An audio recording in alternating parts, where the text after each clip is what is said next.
मैं कहीं जाती हूँ तो लगता है यहाँ से क्या सीख के जाए। बहुत दिन पहले से हमारी आदत है, हम देखते हैं लोग कहीं जाता है वो ऐसा खाया था, उसका घर ऐसा था, उसका कपड़ा ऐसा नहीं। हमारे मन में लगता है कि यहाँ से हम क्या सीख के जाए, यहाँ सीखने वाला कौन सा बात है जो कि हम अपने जीवन में उतार सकते हैं। आजकल लोग सीखना नहीं चाहता है, आजकल कोई सीखना नहीं चाहता है, सब अपने को सुपर समझता है। हम बहुत पढ़े लिखे, बहुत काबिल। आजकल होता क्या है, आजकल मन में चिंता, तन में रूप, धन की तृष्णा, परिवार में कलह यह आम बात हो गई है। सारी सुविधाओं के बीच हम अशांत एवं दुखी हैं। धर्म की बातें सिर्फ किताबों का प्रवचन तक ही सीमित होकर रह गई है। क्या ये सच है? सच है ना? आचरण में तो अधर्म एवं असत्य ही देखा जाता है। इसका परिणाम क्या होगा, इस पर हम कभी विचार भी नहीं करते। फिर उस परिणाम से बचने के लिए उपाय कहाँ से करेंगे? विचार जब करवे न करेंगे कोई बालिका, तो हम कहाँ से अच्छा आदमी बन सकते हैं? नहीं बन सकते हैं। एक अर्ध सत्य के चलते युधिष्ठिर का अर्थ जो महाभारत में पृथ्वी से एक बीता ऊपर चलता था, पृथ्वी पर आ गया था। उन्हें भी नरक दर्शन करना पड़ा था। एक बार हम बाबा से सुने, बोले युधिष्ठिर ऐसा आदमी को भी नरक दर्शन हुआ? बोले हाँ, एक नहीं बोला, इसलिए उसको नरक दर्शन करना पड़ा। उनको जब लेके जाने लगा यमराज, बोला आपको तो नरक नहीं जाना है। बोले नहीं, हमको एक बार देखने दीजिए कि नरक कैसा होता है। तो लेके जा रहा था। बोले आप जहाँ थक जाइएगा ना तो बोलिएगा, हम आपको वहाँ से घुमा लेंगे। तो बढ़ते जा रहे थे युधिष्ठिर, जब देखे कि बहुत दूर जाने पे देखे कि कुछ काला काला आदमी बना हुआ है पोखर ऐसा, उसमें लोग कर रहा है। तो ये लोग कौन है? उधर से आवाज़ आया कि नकुल, सहदेव, अर्जुन, जो उनके भाई लोग गए थे वही लोग थे। अब भैया आप नहीं जाएंगे, आप जब यहाँ रहे आए हैं तब से थोड़ा ठंडक हवा उनको महसूस हो रहा है, अच्छा लग रहा है। कि युधिष्ठिर बोले हैं कभी नहीं करेंगे अपने भाई को छोड़ के।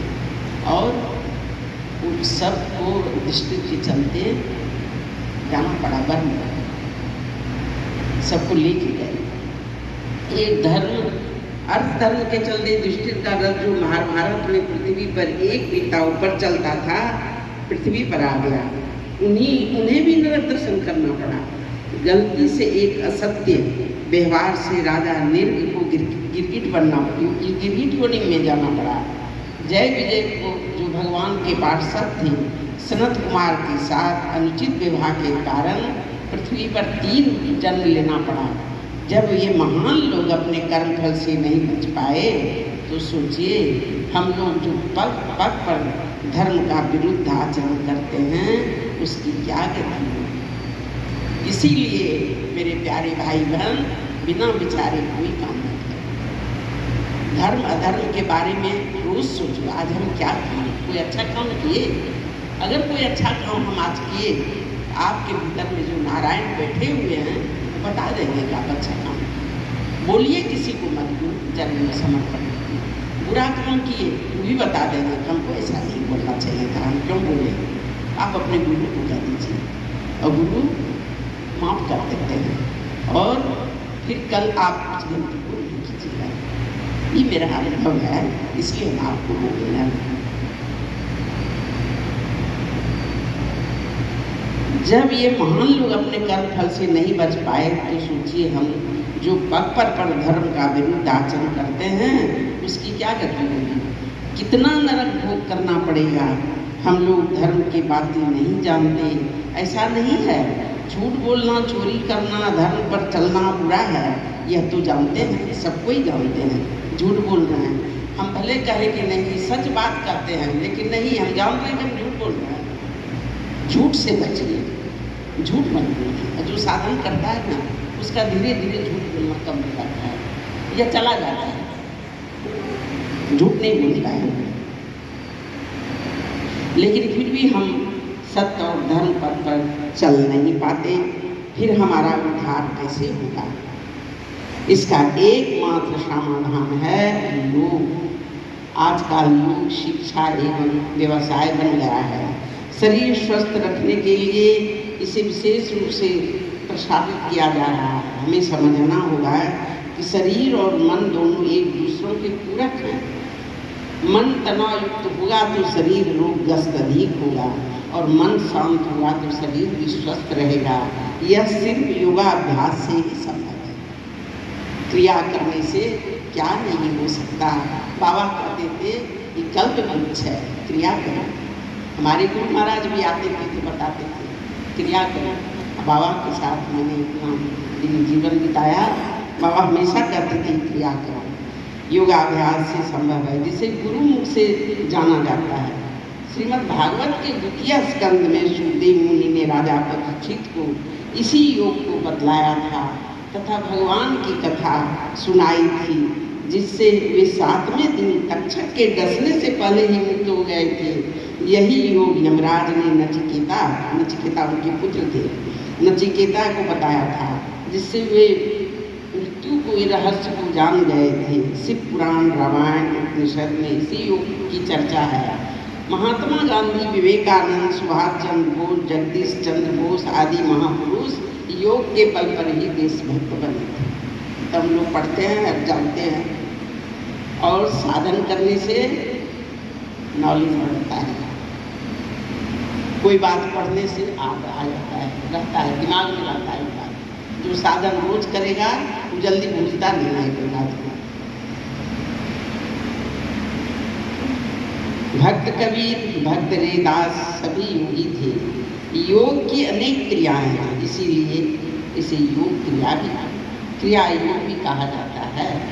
यह बिल्कुल सरल, आडंबरहीन, सभी जाति, स्त्री, पुरुष, बाल, वृद्ध सबके लिए सुलभ है। इसको सब कर सकता है, खाली इसमें मन को जोड़िए ना। मन को जोड़ दीजिए, आप छोड़ नहीं सकिएगा, गारंटी हम लगाते हैं। आप साधन में मन को जोड़िए, आप उसको छोड़ के नहीं रह सकिएगा। व्याकुल हो जाइएगा जिस दिन साधन नहीं होगा। थोड़ा भी आपका जब हो जाएगा तभी आपको अच्छा लगेगा। ये हमको हमेशा ये बात लगता है कि साधन रोज करना चाहिए, प्रेम से करना चाहिए। गए बैठ गए जल्दी कर लिए ऐसा नहीं। सब काम में हम समय देते हैं कि नहीं? खाना आधा पेट खा के तो नहीं उठते हैं, भर पेट खाते हैं। तो हम साधन क्यों ऐसे तैसे करें? हम साधन में समय देंगे, अच्छा से करेंगे। आधा घंटा का नियम है, आधा घंटा मनोयोग से साधन करें। सबको इसका परिणाम देखें क्या होता है। क्रियायोग के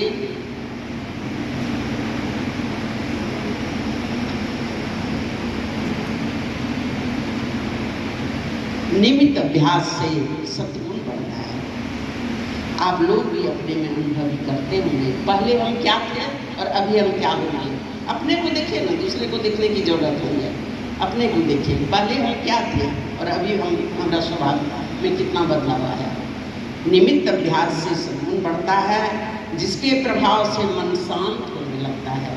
फालतू बात अच्छा नहीं लगता है, फालतू बात बोलने का मन नहीं करता है। सब अपने लगते हैं, लगता है अरे हमको तो ऐसा लगता है, बोलना तो नहीं चाहिए अपने बारे में। कि गौतम रिंकू है, संजय सब अलग है क्या? सब तो मेरा ही है, सब अब लगता है मेरा है। तो इससे क्या होता है? नियमित अभ्यास से सद्गुण बढ़ता है, जिसके प्रभाव से मन शांत होने लगता है। जैसे सूर्य उदय होने पर अंधकार अपने चला जाता है, उसी प्रकार अशांति, तृष्णा, ईर्ष्या, द्वेष अपने आप जाने लगता है। इसके फलस्वरूप मन में शांति, स्वस्थ शरीर एवं जो कुछ है उसी में पूर्णतः संतोष का बोध होने लगता है। लेकिन इसके लिए रोज नियमित अभ्यास करना आवश्यक है। साधन रोज करें, चाहे जितना देर करें। कोई 1 घंटा करता है, कोई आधा घंटा, इसका टाइम बना ले। ऐसा नहीं कि आज हम आधा घंटा किए, कल 2 घंटा करेंगे, फिर परसों कर भी नहीं किए, ऐसा नहीं। रोज कीजिए, एक टाइम पर कीजिए, एक जगह पे कीजिए, एक समय भी उसका है कि इतना समय करना चाहिए, करना आवश्यक, निमित्त अभ्यास करना आवश्यक है। इसलिए एक गीता का श्लोक हम अध्याय 6 42 40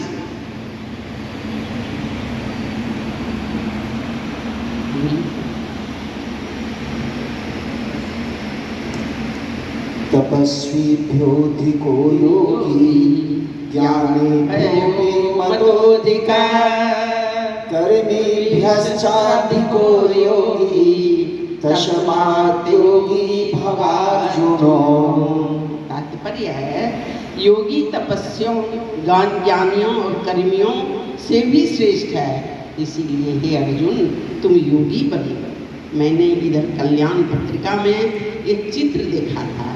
नेवले ने सांप को पकड़ रखा है, सांप ने मेढक को और मेढक ने कीड़े को खाने में व्यग्र है। ठीक उसी तरह हम सब काल के मुख में पड़े हुए हैं, फिर संग्रह परिग्रह, घर बनाने, गाड़ी खरीदने आदि में ही व्यस्त हैं। भगवान के भजन के महत्व को अभी भी नहीं समझ पाए हैं। गुरु की यही महिमा है कि वे हमें इस मोह निद्रा से जगा देते हैं, हमारी वास्तविक स्थिति और सत्य पथ दिखला देते हैं। योगी राज श्री श्यामाचरण लाहिड़ी, श्री भूपेंद्र नाथ सम्याल, पंडित ज्वाला प्रसाद तिवारी आदि गुरुओं के माध्यम से यह दुर्लभ योग हमें प्राप्त हुआ है। लेकिन रोज अभ्यास तो हमें ही करना पड़ेगा ना।